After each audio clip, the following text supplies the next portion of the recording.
They say kindness makes you weak, that it puts you at the mercy of people who don't care. For a long time, I believed that. Because of one kind act, I lost everything. Or at least, that's what I thought at the time. I was just a cleaner then, not a manager, not an executive, not someone people noticed, just a cleaner. Every night, while the city slept, I pushed my mop through the marble halls of Blackstone Tower, 60 floors of glass, steel, and power.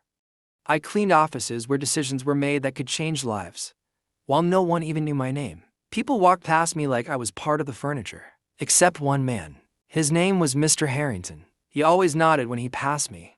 Sometimes he said good evening. It wasn't much, but it was more than anyone else gave. I didn't know then that he was the majority shareholder of the entire company. I only knew him as the man who looked at me like I existed. One winter night, everything changed. It was bitterly cold, the kind of cold that cuts through your jacket and settles in your bones. I was finishing my shift when I took the elevator down to the underground parking lot. That's when I saw him. Mr. Harrington was slumped against a concrete pillar. His face was pale. His breath was shallow.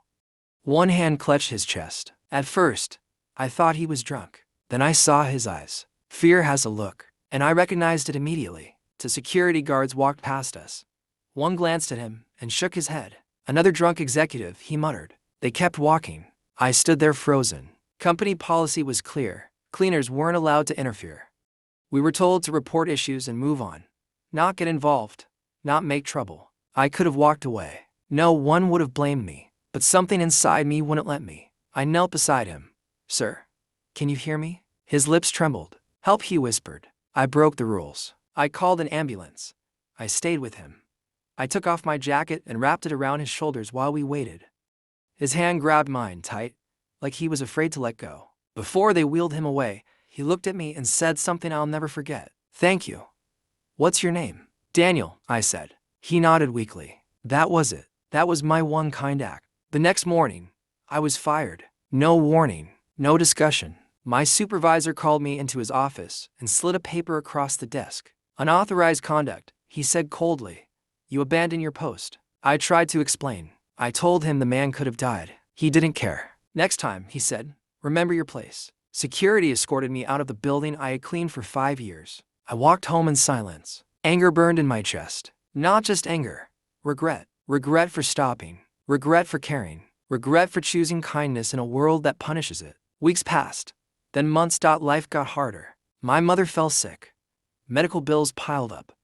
I applied for job after job, but no one called back. Sometimes I lay awake at night replaying that moment in the parking lot, wondering if I had walked away, would my life be better?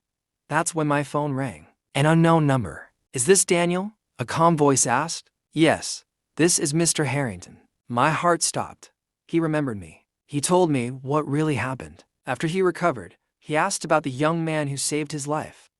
The guards told him I had disappeared, that I no longer worked there. He didn't believe them, so he investigated, and what he found disturbed him. Abuse of power, illegal firings, workers silenced and discarded without reason, all hidden behind people who think no one is watching, he said. Then he invited me somewhere I never imagined I'd return to. The boardroom.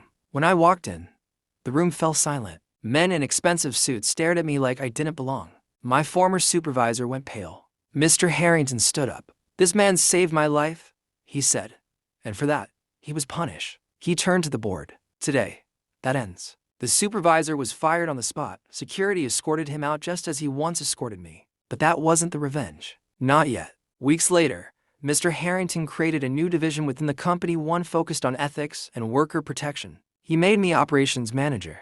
My first assignment, review wrongful dismissals. Hundreds of names, hundreds of stories. People like me. We rehired them, compensated them, apologized to them, and the company changed forever. Months later, I saw my former supervisor again. He was applying for a janitor job at a firm I consulted for. He didn't recognize me at first, until I looked him in the eye and said calmly, kindness has a long memory. I didn't raise my voice. I didn't insult him.